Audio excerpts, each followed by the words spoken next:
Hi and welcome back to my channel. My name is Nyambura and this is 100 on Books. Today I'm going to be sharing the books I hold during the recently concluded Macondo Literary Festival here in Nairobi.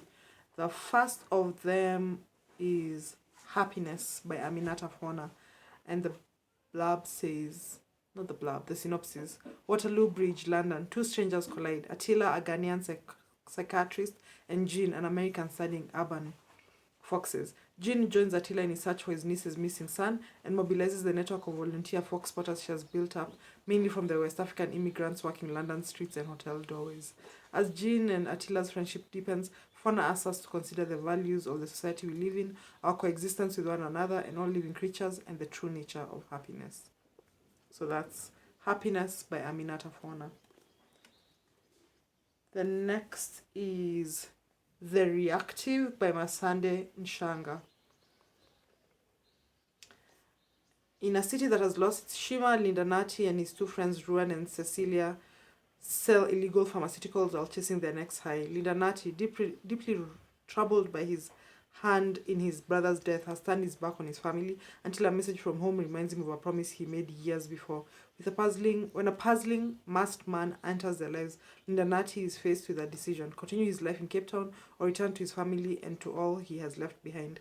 Rendered in lyrical, bright prose and set in a not-so-new South Africa, The Reactive is a poignant, life-affirming story about secrets, memory, chemical abuse and family, and the redemption that comes from facing what haunts us most. So that's The Reactive by Masande Nshanga. Next is The Mother by Yvette Edwards. Two V's. I point out the two V's because we had an interesting conversation about our names and where our names came from and so on, and she talked about the fact that her name has two V's. So at the back it says, Marcia Williams is heading to the Old Bailey. She's going there to do something no mother should ever have to do, to attend the trial of the boy accused of her son's murder. She's not meant to be that woman. Ryan, her son, wasn't that kind of boy, but Tyson Manley is that kind of boy. And as his trial unfolds, it becomes clear that it's his girlfriend Sweetie who has the answers Marcia so badly needs and who can perhaps offer Marcia some kind of hope for the future. But Sweetie is as scared of Tyson as Ryan should have been, and as Marcia's learned the hard way, nothing's certain. Not anymore. That's The Mother by Yvette Edwards. Next is A Rare Bluebird Flies With Me by Yusuf Fadel. Spring 1990. After years of searching in vain, a stranger passes a scrap of paper to Zina. It's from Aziz, a man who vanished the day after their wedding almost 2 decades ago. It propels Zina on a final quest for a secret desert jail in southern Morocco, where her husband crouches in despair, dreaming of his former life. Fadel pays powerful testament to a terrible period in Morocco's history, known as the Years of Cinders and Lead, and deftly evokes the suffering inflicted on those who supported the failed coup against King Hassan II in 1972. So this is the first in a trilogy, and my friend Lutivini lent me another book in the trilogy. So I'll show you the book. It's not mine, but I'll show you just so you see what it looks like. A shimmering red fish swims with me. And these books are both in translation. A Rare Bluebird Flies With Me is translated by Jonathan Smolin, and A Shimmering Red Fish Swims With Me is translated by Alexander E. Ellinson.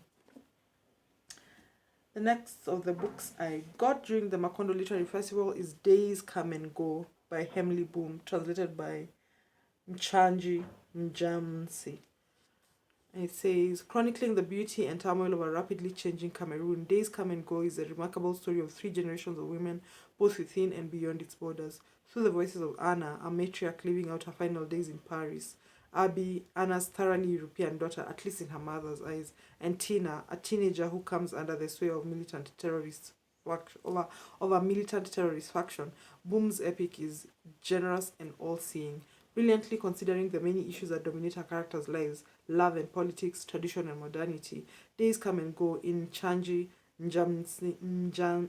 Njamsi's vivid translation, is a page-turner by way of Frantz Fanon and V.S. Naipaul. As passions rise, fall and rise again, Boom, starring English language debut, offers a discerning portrait of a nation that never once diminishes the power of everyday human connection. And that's Days Come and Go by Emily Boom, translated by Nchanji Njamunsi. I must say that I can't wait to read this book because Emily Boom is such a wit. Like, she is hilarious. Her sense of humor is amazing. And so I'm looking forward to this. The next book I picked up was Lyrics Alley by Leila Abulela. This is described as, so at the back it says, it is the dawn of the 1950s, and from the bustling streets of Khartoum to cosmopolitan Cairo, the sun is setting on the British Empire. Mahmoud, the head of a powerful Sudanese dynasty and married to two very different women, has grand ambitions. But there are tensions between his wives, as one is bound to traditions that confine her to her open-air kitchen, whilst the other is a modern-day Egyptian woman intent on dividing the household.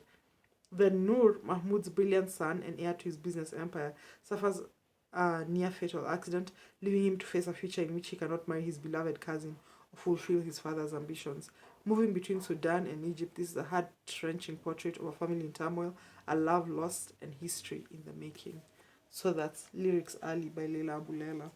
This is the first Abulela book I've ever bought, would you believe, despite the fact that I've read more than one of her books, because I don't know what my reason is, honestly. Next is Manchester Happened by Jennifer Nansubuga Makumbi. This is a collection of short stories that's described thus: as hilarious as they're compassionate, these vibrant stories reimagine the journey of Ugandans who choose to make England their home. Weaving between Manchester and Kampala, this dazzling collection will captivate anyone who has ever wondered what it means to truly belong. So that's Manchester Happened by Jennifer Nansubuga Makumbi. And this is the first of two Makumbi books I bought, the other one being The First Woman. As Kirabo enters her teens, questions begin to gnaw at her, questions which the adults in her life will do anything to ignore. Where is the mother she has never known, and why will she choose to leave her daughter behind? Inquisitive, headstrong, and unwilling to take no for an answer, Kirabo sets out to find the truth for herself. Her search will take her away from the safety of her prosperous Ugandan family, plunging her into a very different world of magic, tradition, and the haunting legend of the First Woman. I have one other book by Jennifer Nansubuga Makumbi, and that's Chintu. So I did not get Chintu. I got these two mostly because I didn't have them, but also so I could get them signed.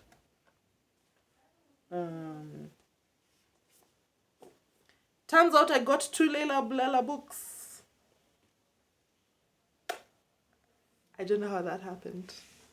Oh, I think I know how that happened. This because it's a novel, and this because it's a collection of short stories, and I'm trying to increase the number of short story collections in my small library. So Elsie Home is described as a young woman's encounter with a former classmate elicits painful reminders of her former life in Khartoum.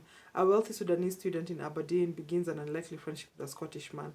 A woman experiences an evolving relationship to her former writer, to her favorite writer, whose portrait of their shared culture both reflects and conflicts with her own sense of identity.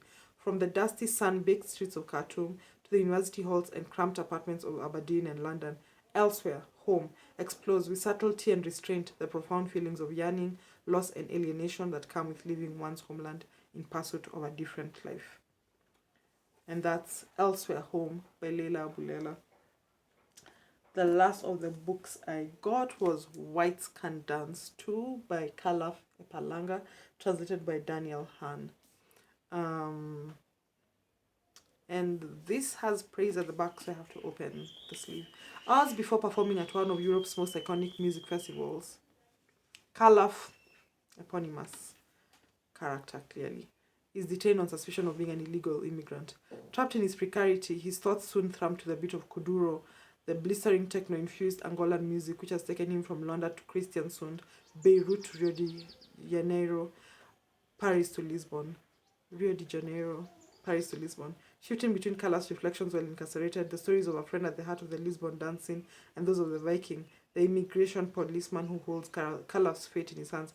Whites Can Dance Too is an exhilarating and transporting parent cultural roots and to freedom and love.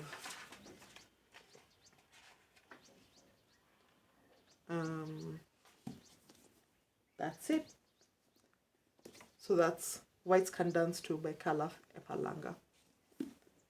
That's all the books I got during the Macondo Literary Festival. I tried to get at least one book by each of the authors present, except for one by Jamila Ribeiro because they were not available, or by Kosi Komla Ebri because they were very prose poetry like, and that usually confounds me. So I was like, try and get books which you're going to read, my dear. So that's it. The pile is not so huge. I'm just going to count them to the side here. It's 1, 2, 3, 4, 10 books.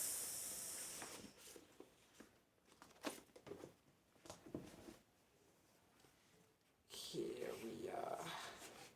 And for those who are interested in getting a copy of Whites Can Dance Too, I got these from Prestige, but I know that Cheche also has some copies of the books which I got from Prestige, if that's your bookshop of choice. Thank you so much for watching and helping me share this and watching me share this book haul. Please like, share, subscribe, and all the good things, and I'll be talking to you soon. Bye.